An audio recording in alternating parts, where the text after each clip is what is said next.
بسم الله الرحمن الرحيم. الحمد لله والصلاة والسلام على رسول الله وعلى آله وصحبه ومن والاه، أما بعد.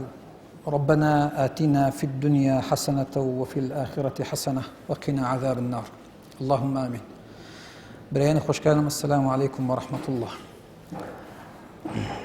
هروكو درسكي رابردو مقدمة دانانيني أشينا موضوعك خالي الششم.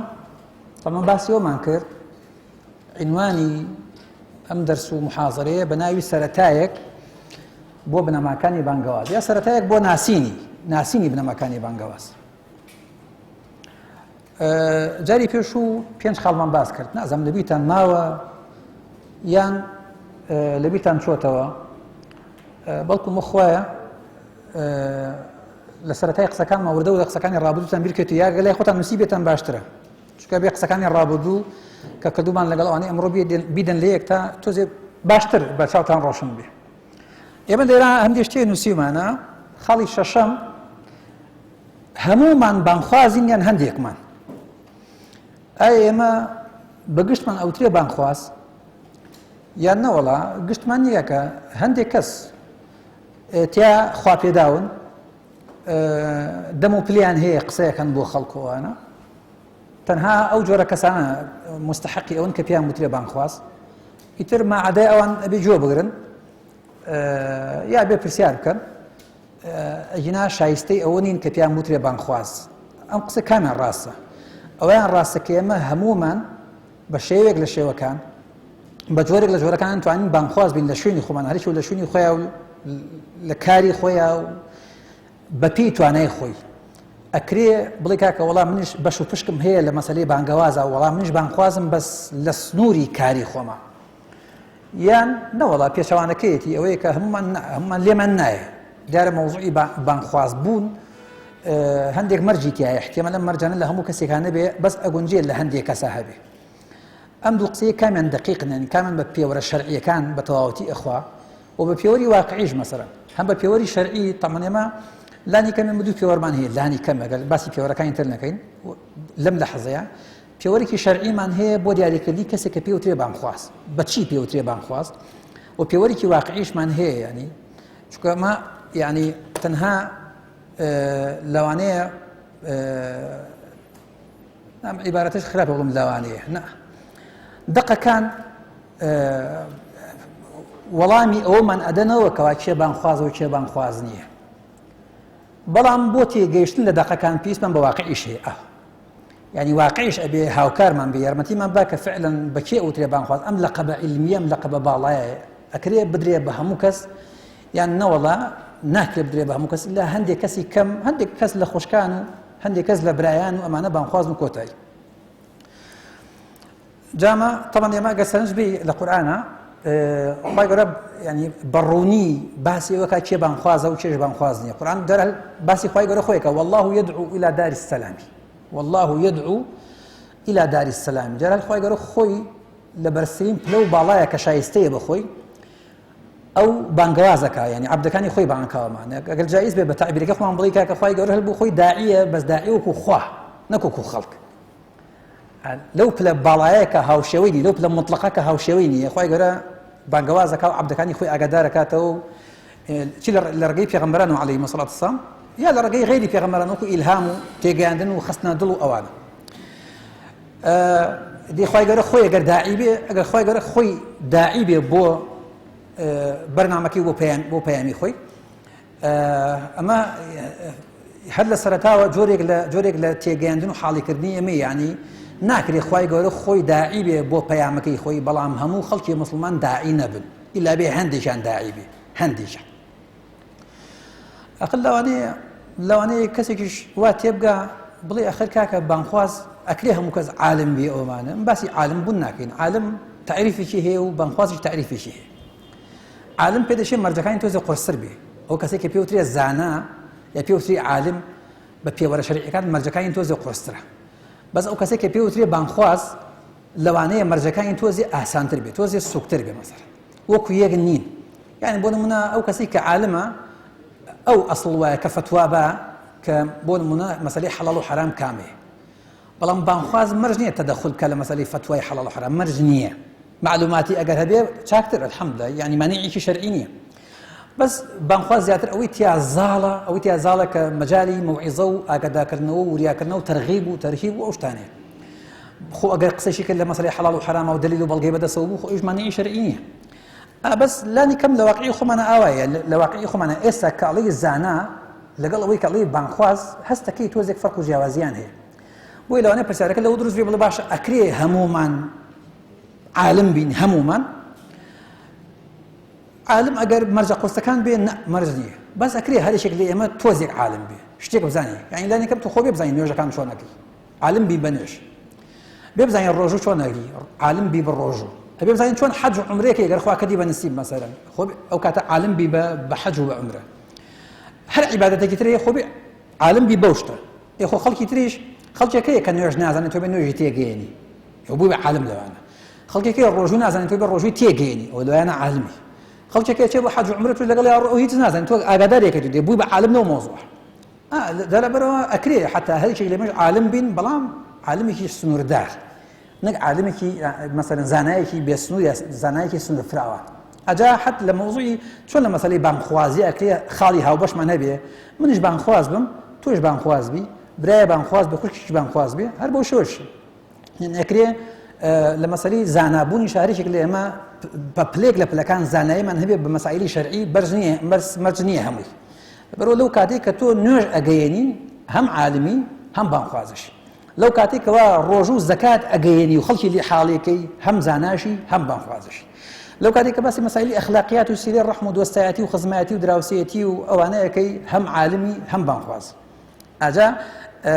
چونکە ناکرێت تۆ لێرە بتێ ڕۆڵێک هەبێ بەڵام زانایش نەبی بۆ شتە یعنی لانی کەم واجبە شەرعیەکانی ژیانی خۆت مەسەلەن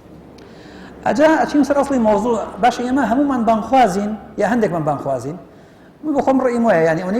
ئەوەی کە عەقڵم بڕەکە هەستەکەم پێویست بەوەکە هەمومان بانخواز بین هەمومان هەرێکی لە شوێنی خۆیە یعنی باشە کەسێک ئەکرێ مۆزوعی بانخوازی ئەکرێ هەندێک کاتێ بە وتار بێ هەندێک کاتێ بە کردار بێ هەندێک کاتێ بە وتار و بە کرداریش بێ بە وتار و بە کرداریش هەمانە وتاری زۆرە لەبەرەوەی کە عیلمی هەیە مەسەلەن هەمانە کرداری زۆرە لەبەرەوەی عیلمی کەمە عیلمی کەم بەڵام کرداریشی زۆر باشە ئەگەر عیلمەکەشی کەم بێ کردارە جوانەکانی لە دووبارە و سێبارە بوونەوەیە لە هەموو شوێنێکاش کەسی باش و کەسی ئیجابی هەندێک کەسیشمان هەیە خوا پێداوە وتاری هەیە و کرداریشی هەیە هەمانە نە وتاری هەیە نە کرداری هەیە هەمانە وتاری هەیە و کرداری نییە هەمانە وتاری هەیە بەڵام عەمەلی نییە هیچ بەس قسەیە ئەمە باسی جانبە خراپەکان ناگەین کە چەند جۆرمان هەیە باسی بەشە باشەکەیەکی بەشە باشەکەی ئەکرێتەوە لە مەجاری وتارە بتوانی خەڵکی بگەینی بەڵام نایشکرێت تۆ بانخواز و یا زانا بیت و بەڵام تەنها قسە هەبێ ینی کار و کردار نەبێت لە ژیانی خۆتا ڕەنگ نایەتەوە کە تۆ ئەم شتێک کە باسیکەی مەبەستی پێچی و بۆ نایکەی مەسەلەن بۆ لە تۆ ڕەنگ نایەتەوە و پێشانەکەش ڕاستە ئەکرێت کە تۆ کردار هەبوو لە شتێکا دیارە ئەیشتوانی کەمێک لە ئەنازێ ئەوەیە کە عیلم و پێوەنەی کە خوا پێداوی ئەوەیە کە دەم و دووت هەیە بتوانی خەڵکی بگەینی جا بۆیە ئەسڵ وایە هەمومان بانخواز بین نەک هەندێکمان هەندێک کەس تۆزی زیادەڕێی لەوە ماکە کە مۆزوعی بانخوازی بۆتە پسپۆڕی و هەموو کەس ناتوانێت ئەو دەورە ببینی کاکە پسپۆڕی بەمانە ئەکادیمی و جامیعەکەینە ئەگەر بە باسی معنە ئەکادیمی جامیعەکەی منیش بانخوازنی کە بە حساب ناویشی گەورەمان هێناوە مامۆستای زانکۆ هیچ نیمە چۆن کەسەکەی پێوەرە جامیعی و زانکۆیەکان پێوەرە ئەکادیمیەکان تۆزێ مۆزوعی لێڵ کردووە قورسی کردووە ناڕەحەتی کردووە یعنی وای لێهاتوو بەشی کەم کەسی هێشتۆتەوە ئەبێ زۆرینەی ئەو عالەمە کشتی گوێگر بێ حیج نەکا بەس گوێ بگرێ کەمینەیەکی زۆر کەم هەیە کە خەڵک قسەیە کات و شەرحەکا بۆ عالەمە کە بەش تۆزە زەحمەتە یعنی سار بوون ناو بازارە هەزاران کەسی کار و کاسپیەکە ئەکاکە هەموو لە عەزەی مەلای شوێ بن قسە بکا بۆوە بانخوازێک لەکوێ بن قسە بکا بۆوانە ئێنە بە ڕەفیقەکانی کە ڕەفیقیەکەن هاوکاریەکەن هاوئیشێکن هاودوکانیەکەن مەسەڵەن هەرێکی لە ئەنازەی کەونەی عیلمی هەیە بە واجباتی شەرعی حەڵاڵ و حەرامی ناو بازاڕ لە کاک ئەمە حەڵاڵە و حەرامە و باشە و خراپە ئێوە بانخوازی نییە و چییە لەبەرەوە کەسێک لە لەدان بازاڕە کاسبێکە لێ بانخواز بێ بەس لە سنووری خۆیان کەسێک لە زانکۆی و مامۆستایەکە یا خوێندکارێک لێ بانخواز بەس لە سنووری خۆیان خوشکێکە لە ماڵەوە لەگەڵ دایک و باوکی خۆیان خوشکی خۆیان و برای خۆیان کە قسەیەکە ئەکرێ بانخواز بێ بەس لە سنووری خۆیان ئادا لەبەرەوە ئێمە هەمومان بانخوازین و ئەسڵ وایە هەمومان بانخواز بین نەکتەنها هەندێکمان ئەگەنەوانێ پێمان کۆنتڕۆڵ ناکرێت پێمان چار ناکرێت من دەمی من هەموو ئەگا بە هەموو کەس دەمی هەندێک مەلا و هەندێک بانخواز ئەگا بە هەموو کەس ناوەڵا ناڵەگا بە هەموو کەس لەبەر ئەبێ هەموو کەس لە شوێنی خۆی دەوری خۆی ببینێ پێغەمبەرانیش لەسەر زمانی پێغەمبەران قورئان کە دەفەرمێ ويا قومي ما لي أدعوكم إلى النجاة وتدعونني إلى النار ئێوە کاکە پێغەمبەرانیش هەمویان داعی بوون هەمویان بەڵێ ناوێن پێغەمبەر بووە بەڵام پەیامی خۆی گەورەیان گەیاندووە قرآن كذا فرمي ادعو إلى سبيل ربك بالحكمة والموعظة الحسنة خو مقصد لقال هم ناك ادعو إلى سبيل ربك وختنا لقال دوك سوسيك سناك لقال أمتي مسلمانة أو كوا بيامي خويا قبول كردو أصل واي أوجد شوني خويا بان خواز بي يعني شرم نكا لو أجر خلقش بيوت بان خواز أو ناوناش أو لقبه نصرته ولا خويا أجر خلق قناعاتي وابو كأما كسي بان خواز وأتواني أدور ببينيه مثلا تواضعنا تواضعه وتواضعين وذلك يونيه بس يقولكم كأما فعلا بان خواز يعني ئەجل لە بەر تۆ پێست بۆ ناکە تۆ چیتە چوارچێوەیەک هەندێک بانخوازمان هەیە بەداخەوە یعنی لە چوارچێوەیەکە دەنگی بەرزە ئەو چوارچێوەی بەجێ هێشت دەنگی نزمە بێتەوە ڕووی نایە وەکو جاری جاران وەکو بانخوازی خۆی پیشان بە شەرم ئەیگرێ ئەترسێ هەر شتێکی کێ بەڵحاصل تۆ لە قۆناغەکە دەوری بانخوازی بینی یان چیتە قۆناغێکی وسا بانخوازی شتێکی تری مەسەڵەن خۆ دەوێش هەر مەسئولیەتەکەت باقیە ئەجا قورآن دەفەرمێ ادعو إلى سبيل ربك بالحكمة والموعظة الحسنة لەبەرەوە هەموو خوشکایان پێویستە بانخواز بن هەموو برایان پێویستە بانخواز بن بەڵام ئەمەش وەکو ئەوە نا مەرج نییە پێشی بۆ تێ بانخواز ئاخەسە لە خۆمان هەیە مەسەڵەن مەجموعەیە برا خوشکێ لێرە و لە هەولێر و سلێمانی پێیان ترێ بانخواز خەڵکی تر پێی ناوترێ مەرج نییە ئەم لەقەبە بدرێ بە تۆ مەرج نییە خەڵک وا بوو ناسێ کە تۆ ناو بانخوازە بەس ئەکرێ بە کردارە بوو ناسنەوە ئەکرێ بە وتارە بوو ناسنەوە ئەکرێ بە معاملەی ڕۆژانە بوو ناسنەوە کە تۆ فعلا دەوری بانخوازی بین ئەگەر ناویش بانخواز نەبێت ئەجا ئەمە هەڵە تێگەشتێکی لەو مۆزوعە ئێمە هەمومان هەوڵ ئێوە بین لە شوێنی خۆمانە بانخواز بین بەڵێ هەمومان بانخوازی نەک هەندێکمان چونکە بەو هەندە ئیشەکە ناڕۆ حديث بيغامر بيشاك فرمي بلغوا عني ولو آية بلغوا عني ولو آية خو ما تبليغ لرا تنها هربو ملاني بلكاك والله ملاكان سرا واجب آياتي خواب جنيا حديث بيغامر جن عليه الصلاة والسلام تبليغك جارب قصد لك أمتي مسلمانة فرمي أيوة أي أمتي مسلمانة ويك أتباعي بيغامر بيشاك بلغوا عني ولو آية قال يك آياتش بزاني بس بمرجع معنا همو معنا كان بزاني آخر هل آياتك معنى كي كاملنا بهندي آياتي ثرنا به هل حديثك ومعناك الرونية بهندي حديث ثرنا به هل آياتك وبيسي بهندي حديثه هل حديثك وبيسي بهندي آياته إن جاكم معناك كامل أبي تو أقول أم معنى كامل زني الآيات ولا حديثك بيجينا بس أكن نيوصل ما يجينا هل جاي تجيب لك أكن نيوصل كي يزانم أيو كي ناس أبوي أو كسيك جولة توغليه يشتى بسيارك لا باقي بين وأنا زني كمان جو أمام والله من مطلق وكامل طاو لكسي جد عالم وريقته أجا بويا لرا مش هم توجيه أبو هري شكل يعني بلغوا عني ولو آية كواتي ما هم من بانخوازي وش حق وابت الشعار بمان هل شو لشوني خويشة أقل لقبي بانخوازي جي بين أدري خالي حوتم طبعا بانجواز وبانخواز للسينو سعي أفرتان ده موضوع أنتو زي بيه مهمة من راس من أمشي زاتر قيشت من بخزمتي ما يعتنى توزع عقل مشكاتي وردم كده هنا مبرد مؤمان فيش شتێک مەزانی تۆزی یەک تۆز مەزانی بەس ئەم شەو ئەو مەجموعە ئاەتانم کە هێنا مقارنەم کرد بەراوردم کرد بە یەکەوەستم کرد ئێمە لە جیهانی ئافرەتانە لە پەیوەندیە ئافرەتە مەسەلەن لە پەیوەندیە تایبەتەکانی دنیای ژنان و دنیای کچانە مەسەلەن مەوزوعی بانخوازبوون و بانگەوازبوون هەستەکەم معناکەی تۆزێک کەمتر و تەسکتر و بچووکتر و باریکتر بووەتەوە لەناو پیاوانە توزي دنگ برزيه مثلا فلان كز له ودي بانخواز او دنگي برز او قصيك او دعوتك او باعمكريو لسليماني ولا شنيك ولا قرمان ولا كوستان ولا سوران ولا بادينان هنا من خلص باشي بس هسه كي مسألة بانغواز وبانخواز بون لدنيا افرتانا لا يزال هنديك عقبات وشتي بودرس كلاو هنديك تحسيب بودرس كلاو بتواوتي يا اوي افرتان ناتوان من خوان او رولا ببينين يان مجموعه جيروي كشان بودرس كلاو ريغان بينادريك ام رولي بانخوازي بين أجام ليرا أقل سنج دي عنوانك بام شوش قلية بانغواز وبانخواز للسينة والسعي أفرتانا سينة ما بس من ناود ليتي جاء أقل سنج دي دون من تابو دي من دوان موسى عليه السلام كبيغمبري ايش كلا بيغمبران عليه الصلاة والسلام أم بيغمبر عزيزة وكوي كبيغمبر وطبعا داعشي قوريش بوا هو بيغمبران إيشان قاندي بيامي خواه ئەگەر سرنج بیت لە چوار قۆناغا ئەگەر سینە و سایی ئافرەتان نەبایە پەنایان نەدایە پەنایان نەدایە پێشگیریان نەکردایە بە خەمی نەبوونایە دڵیان نەدایەتەوە نەیاندواندایە بۆی نەژیانایە بانگەوازی موسا ممکن نەبوو تەمام وەکو ئەسباب باسی ئەسبابدان بۆکە قەدەری خوا لەسەرێکەوە تەمام قەدەری خوا لەسەرەوە هەیە و لە خوارەوەش بەسراوە بە ئەسبابەوە بەس وەکو ئەسباب ئەگەر ئەو مەجموعە ئافرەتە نەبوونایە لەوەشەیە دەعوەی بانگەوازی موسا و بانگخوازیەکەی موسا عەلەیهی سەلام وەکو ئەوە نەیەبوو کە ئەویسترا ئێوە سەرنجتان داوە قورئان دەفەرمێ کە باسی تەمەنیشی لەو ئافرەتانە کە موسای گرتووەتە خۆی ئەوە دڵی بۆی سوتاوە هەناوی بۆی گەڕی گرتووە حەزی کردووە موسا لە لای بمێنێتەوە خواوەی کردووە دیارە ئیشی خوایە بەس ئەوەن باسی ئەسبابە بەشەری و طاقەتە بەشەریەکەیەکەی قورئان دەفەرمێ وقالت امرأة فرعون قرة عين لي ولك خێزانی فرعون لە ماڵی فرعونە خوای گەورە کارێکی کرد ئەم ئافرەتە بەڕێزە دڵی بسووتێ بۆ ئەم مناڵە خۆی ئافرەت هەر تەبیعەتی وایە جالبی سۆز و خۆشەویستی تیازاڵە وەک ڕق و چینە و ئەو شتانە و ڕق و چینەشان هەیە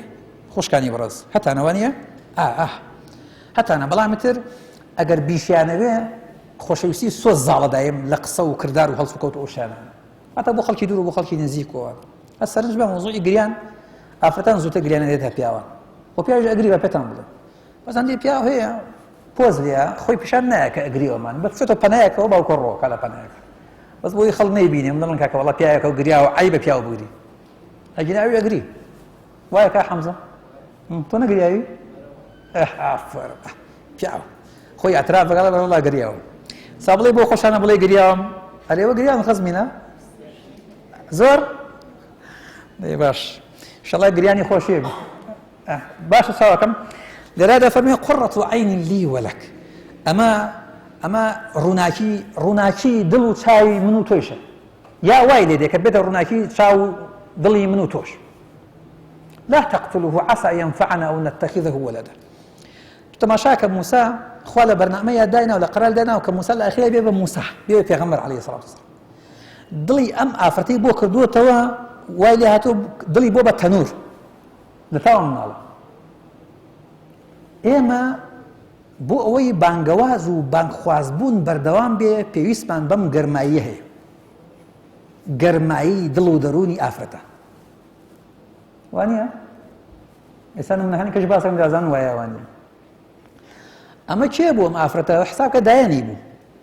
دایان کەسێک کە لە جێتی دایکە خزمەتی مناڵەیەکە ئەی دایشی ئافرەتێکی تر دایشی بوو تامان وەزعی لەو خراپترە بە دڵنیاییەوە وأصبح فؤاد أم موسى فارغة ئەم ئاەتە زانیانشی یعنی معنەکەی بوو دایکی موسا هەموو دنیای خستە لایەکەوە ئەسڵەن دنیای لەبیر چوو لە تاو موسا ئەوەی خەمی ئەوڵ و ئەخیری بێ مەوزوعی موسا بوو ئەمێنیان نامێنێ چی بەسەردی إن كادت لتبدي به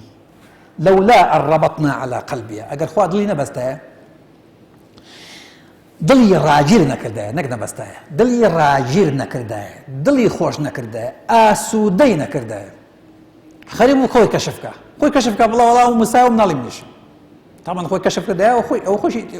تووشی ئەو بەڵایەکە بوو لەوانەیە کوڕەکەیشی تیا بشوایە ولتكون من المؤمنين لولا أن ربطنا على قلبها لتكون من المؤمنين جا سەرێک لەراش دایک مەبەستم سینە و سایەی ئافرەتان چی دەورێک ئەبینێ بۆ مانەوەی بانگەواز بۆ مانەوەی کەسێک کە پێویستە پەروەردە بکرێ و گەورە بکرێ و تێبگەێنرێ و پێبگەێنرێ تا بێتە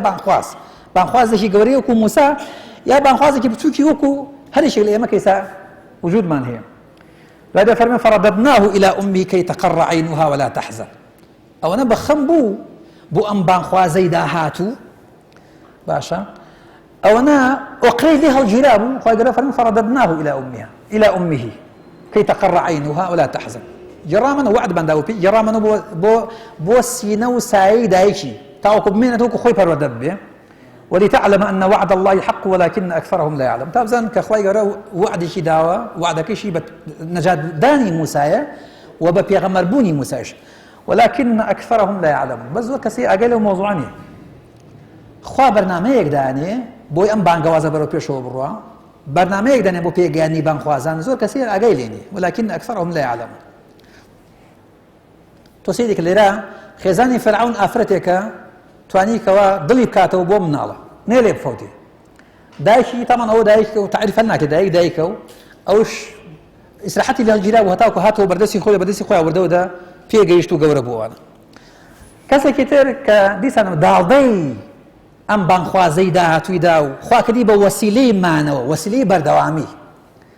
ئەوش خوشکەکەی بوو وقالت لأخته قصيه فبصرت به عن جنب وهم لا يشعرون وتي وخويشكي تي برو چاوە چاوێ بکە لە نزیکی ماڵی فرعونەوە بزانە چی بەسەر هاتووەمانە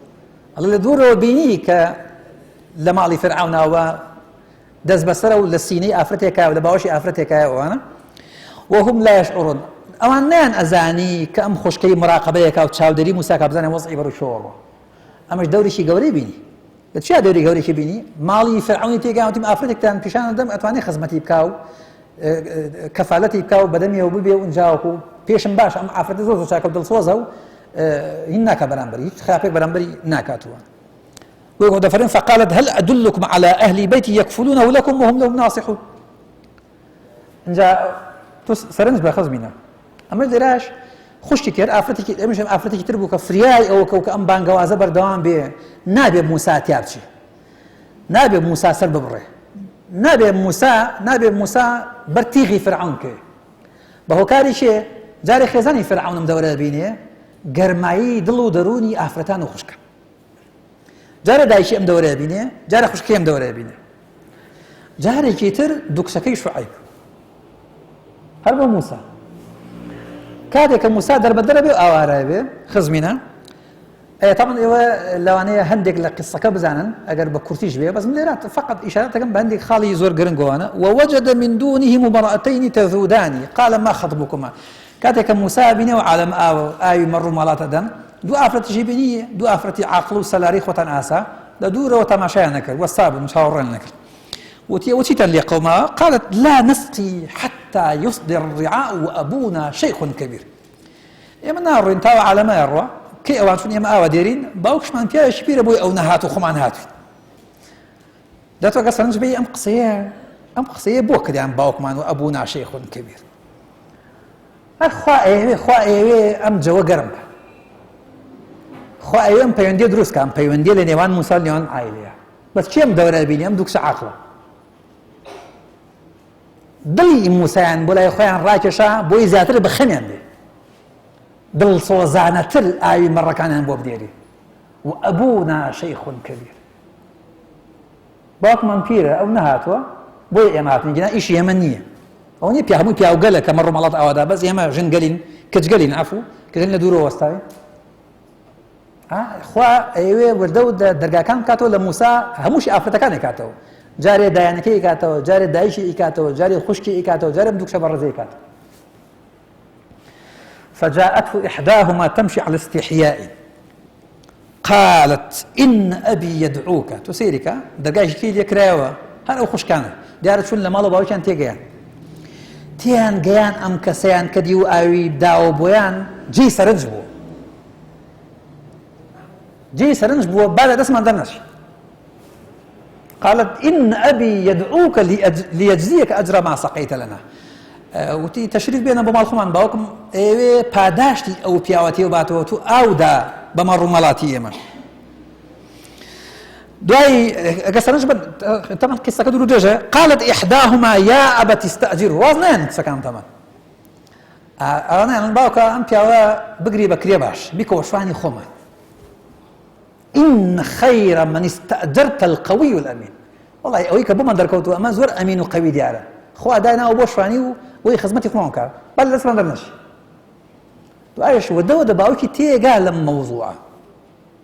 حاڵیە بێ لە دووشت حاڵیە بێ کە ئەم پیاوە کە موسایە پیاوێکی ساڵحە چونکە حکایەتەکەی بۆی ژەڕایەوە وەنەفەرمی نەجەوتە من القوم الظالمین مەترسە تۆ ڕزگارە بۆ لە ستەمکارانەوە یەکەم تێگەیشت کە ئەم پیاوە قەوی ئەمینە اینجا وەکو دووهەمینیشیان تێگەیشت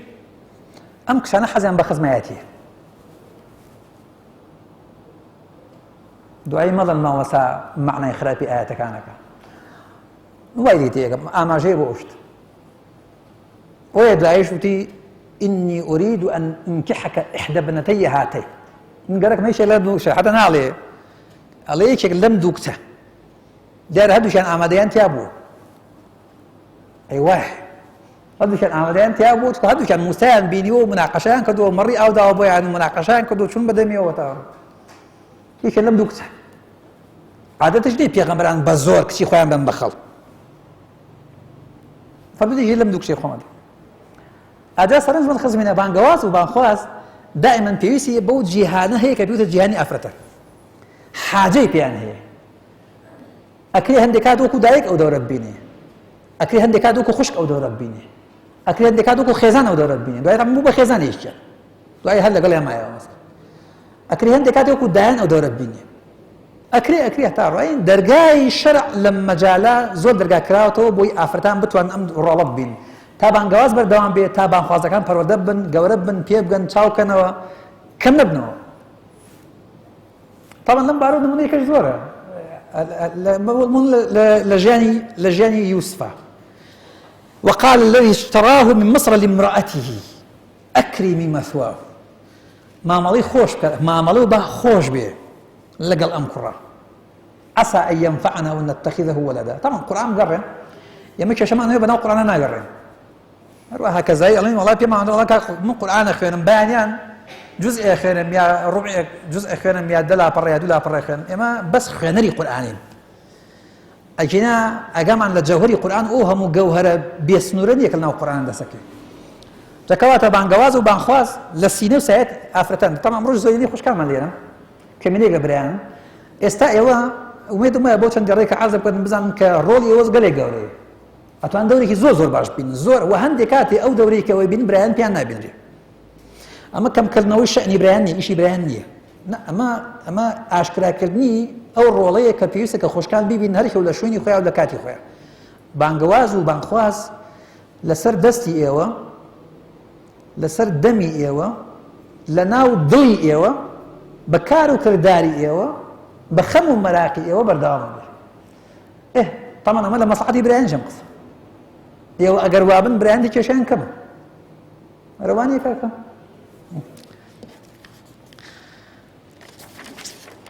خاڵی سێم بانخوازەبوونەکان نمونەی باڵا بانخوازە سەربازی ونتان بیستووە ئێمەڵێن بانخوازەبوونەکان نمونەی باڵا ئەزانین چی ئەکرێ ئینسان بانخواز بێ خەڵکی پێی نەزانێ یعنی ناوبانگێکی نەبێ کەس باسیشی نەکە لە شوێنی خۆشە بانخوازێکە ئەو پەڕی ڕۆڵ ئەبینێ و ئەنجاوەکو ئەبێتە خێر بۆ ئەو شوێنی کە تێژی ئێوە سەرنجتان داوە خزمینە یعنی جاکومەت جژنی ئەوەی کە پێوترا بانخواز ئیلا بێ خەڵکی بڵێ بانخواز ناو شوورەتێکی هەبێ لە هەموو شوێنەکە کە ڕۆژ بیناسنەوە وێنەکەی بناسرێتەوە دەنگی بناسرێتەوە کاروکەداری بناسرێتەوە هەموو عالەمەکە بیناسی ناوەڵا مەرج نییە بانخوازیشە و کەمینێکی خەڵک پێزانێ زۆرینەی خەڵک لێ بێ ئاگایە ئەوانەی هەندێک کەس شواتی بگە کەم پیاوێکی باش نی نەتوان دەری خۆی ببینێ و خزمەتی خۆی بکە قرآن ده فرمشي جاوان زود ريج ناكن بس بكتي بيتان الله بو يري شكل يوا وتصور نكا كهولي ده بو بانخوازي الا وبالله البي شهرتي به همو كردستان بيناسي ودايش كردستان كان تجهر بيناس نو العالم العربي بزن كبانخوازي كده هي فلان كسر لكردستان مرسنيه يعني اكري بو هندكس بس مرسنيه بو همو كس قرآن كده فرمي وجاء من اقصى المدينه رجل يسعى قال يا قوم اتبعوا المرسلين يا باشا سي پیغمبر عليهم الصلاة والسلام لسه بس سي پیغمبر شكن كهل ناوي نبرا اصلا ناوي نبرا فرمي دوكس لپیغمبران سي كس لپیغمبران ناوي چيه خلقي شويه كوري شيه قرآن باسي نكردو پیغمبران ناوي نبرا شهرتي كان بود روز نبوه بس وتاو دوان يانسيان ويساش آيات كان اجين فيه ان شاء الله وجاء من أقصى المدينة رجل يسعى قال يا قوم اتبعوا المرسلين أو تاعتوا الله شويني في غمبرامكم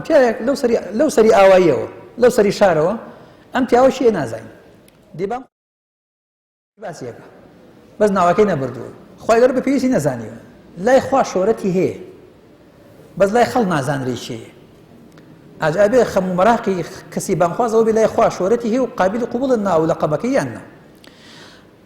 قال يا قوم اتبعوا المرسلين لا تسيرك مجموعة شباسة كام أمبيا وبرزة أصلا أبي ببت بنما ببت بنجنا ببت جوهري إيمان وإسلامتي لا يخلق داعي وبامخوازي إسلامه توسن فرمي اتبعوا المرسل جرى من لا صراحات بك وتويتي أمانة بيغمبر رونبو فيها بامخوازيشة هاتو أم دفاع لمسن بيغمبريك الله خلقي نشويني أم بيغمبرانا بكونا من الراسك اتبعوا المرسلين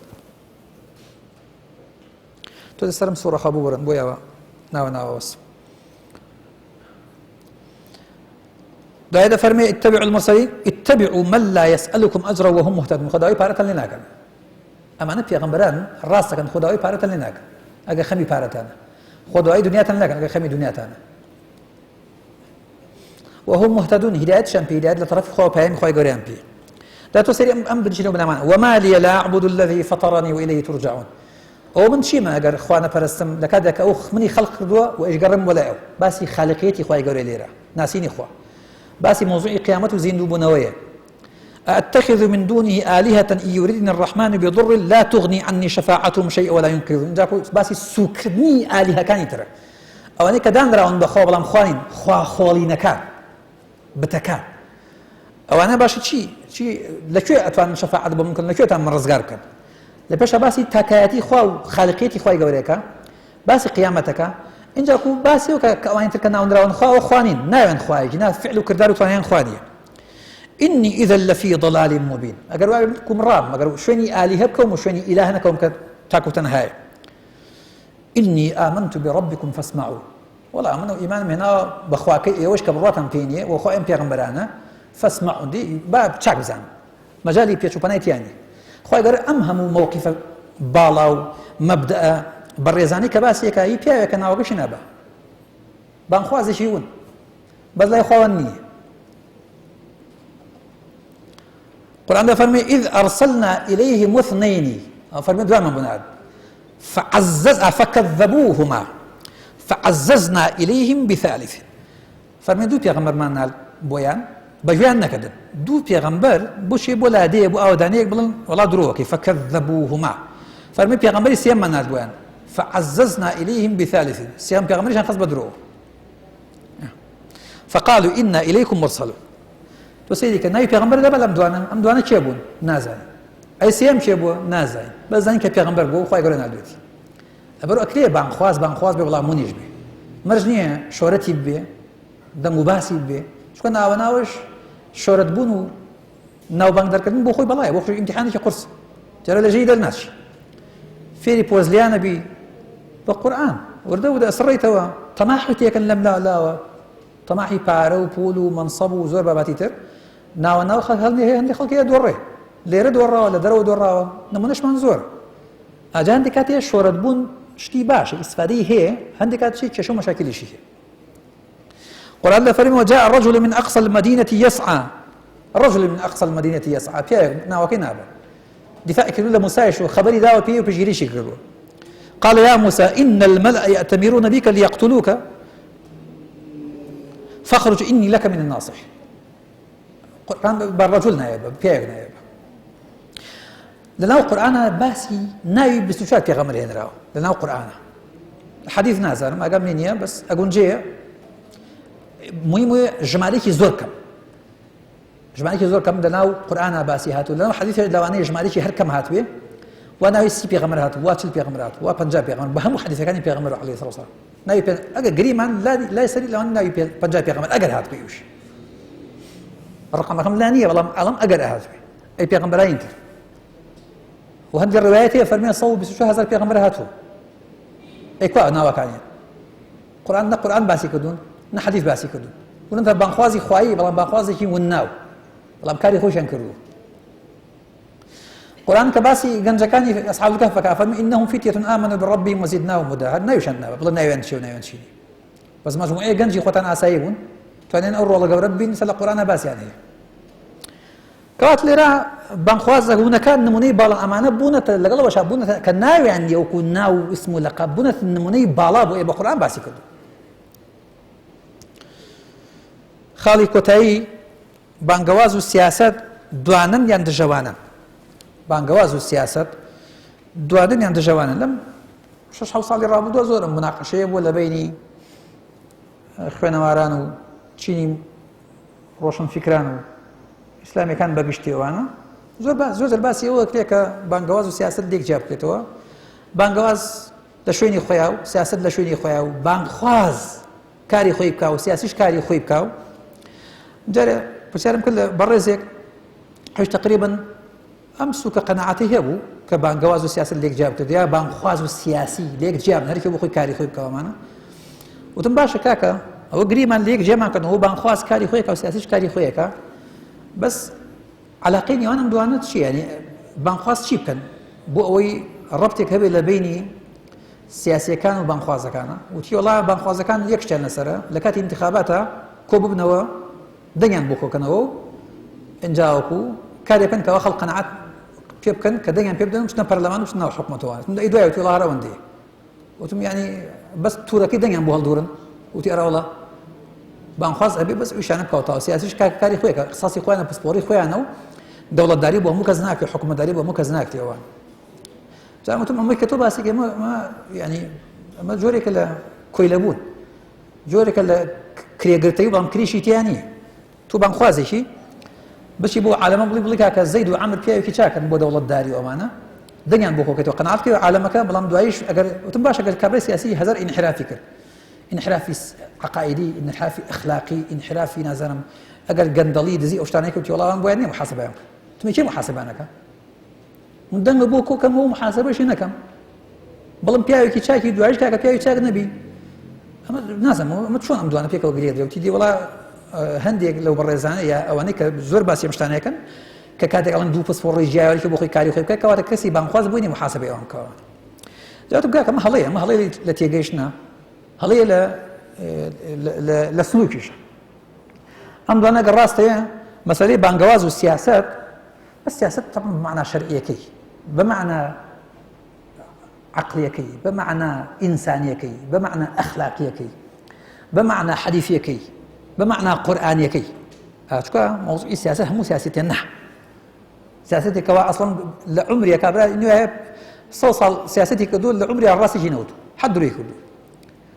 لعمري إنسان شيء مبدئيا أبو حرب وجيت يكو أمره مبدئي شيء واني مبدئي شيء كيبود أو باسي وناكم كاك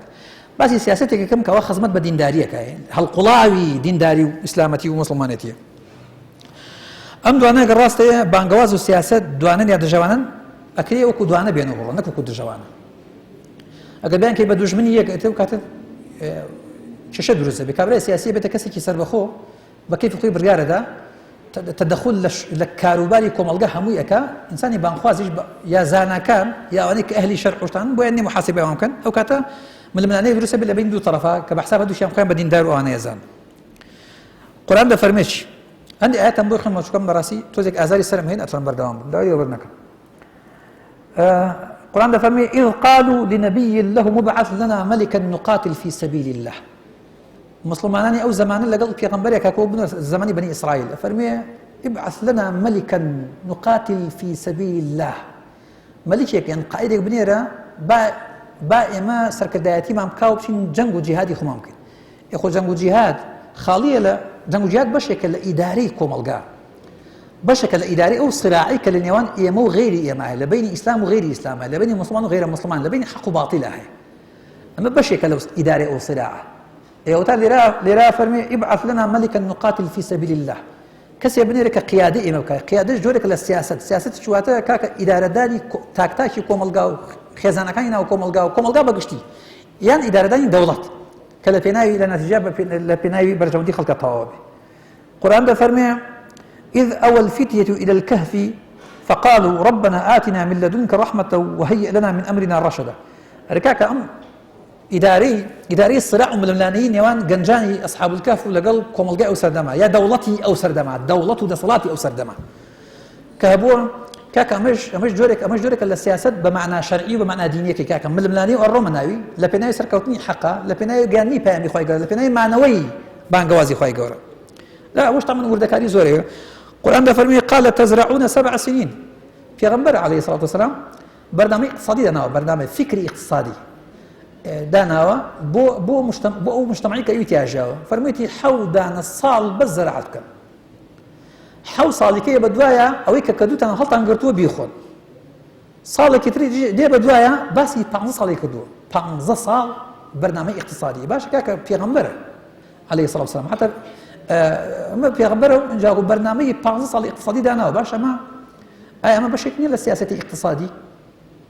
ئەم بەشێک نییە لە بەرنامەدان بۆ ئیدارەدانی کۆمەڵگایەکی گەورە و پڕ لە کێشە و مەشاکل و شتانە یان چی پێغەمبەران کردویان بەس ئێمە نەیکەین یان چی پێغەمبەران سیاسیش بوون و داعیش بوون و بانخوازیش بوون و اقتصادیش بوون و ئەهلی فکریش بوون و ئەهلی عەقڵ بوون و ئەهلی تەخطیط بوون و ئەهلی هەتا ڕۆمان بەڵام ئێمە ناوەڵی بێم دووشت لێک جای بێتەوە هەریشی بۆ خۆی ئیشی خۆی بکات نابرە ئەمە جیاکردنەوەی دوشتە نزیکە لە مەحاڵ جیاکردنەوەی مطلق بۆ شەوەی کە هەندێک براو بەڕێز و خوشی بەڕێز برای بەڕێز باسێکە نزیکە لە مەحاڵ دا توصل جماعة ثم يأتي من بعد ذلك 7 شداد يأكلن ما قدمت لهن إلا قليلا مما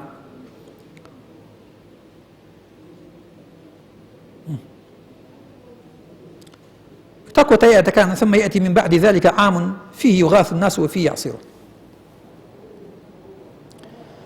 توصلي كاكا لرام في بيشوايا